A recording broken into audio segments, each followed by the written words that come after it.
Hi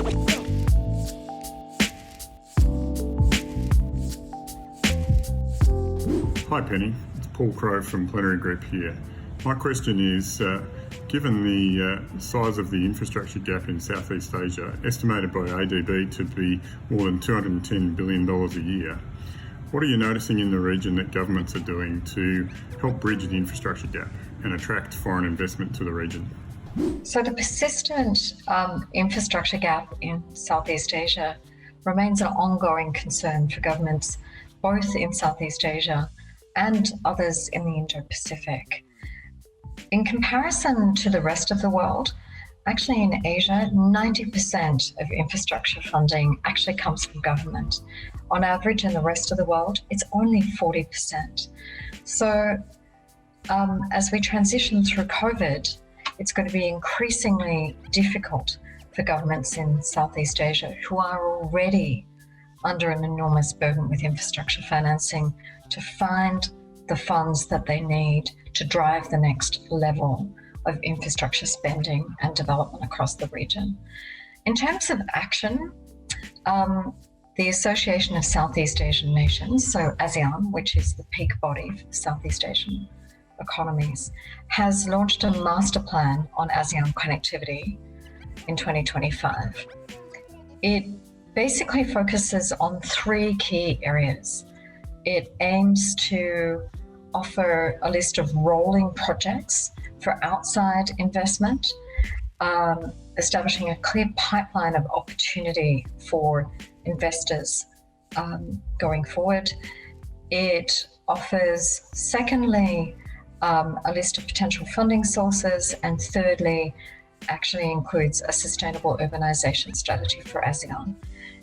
What's important about this master plan is for those wanting to be involved in the infrastructure sector in Southeast Asia, it provides a degree of predictability, a way forward, a blueprint, and a level of assurance around the policy environment, which is vital when either other governments or major corporations are committing to infrastructure development projects for the long term. Hi, I'm Ember Corpuz, researcher at CEDA. My question for Penny Burtt is regarding Australian foreign relationships in Asia. How will the Biden government affect U.S. foreign policy in developing Southeast Asian countries such as the Philippines, and what role will Australia have in this? Thank you. Three things. Number one, we expect that the new administration will need to focus first and foremost on domestic policy. When the new administration does focus on foreign policy, actually repairing relations in Southeast Asia is going to be extremely important. That said, we do expect quite a bit of continuity rather than dramatic change in the US approach to Southeast Asia. There are two key areas where we might expect a bit of a difference in US policy under a Biden administration. The first is we expect that the US will show up a lot more. We expect a Biden administration will be far more focused on multilateralism and looking to strengthen regional institutions and rules-based order. During the Trump administration, ASEAN and the countries of Southeast Asia tended to feel a bit neglected. President Trump actually cut short his attendance at the East Asia Summit, the big flagship summit every year in Southeast Asia, in 2017. And in 2019, he sent America's lowest ever level delegation to both the East Asia Summit and the US ASEAN Summit. In fact, over the course of his presidency, President Trump had very few meetings with leaders in Southeast Asia and none at all in the past 11 months. So we expect a new administration would actually look to reinvigorate US participation in key regional fora and do that at the most senior levels. A second area where we might see change, and this is very important in terms of the relationship with the Philippines, is Biden has made quite clear that under his administration there would be an increased focus on human rights.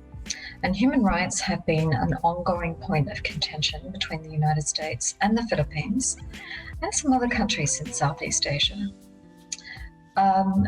We would expect, however, that a tougher US stance on human rights in Southeast Asia would be tempered a little bit by the need that the US has got to ensure good relationships in the region so that ASEAN remains and the countries of Southeast Asia remain a strong counterbalance to growing Chinese influence in the region.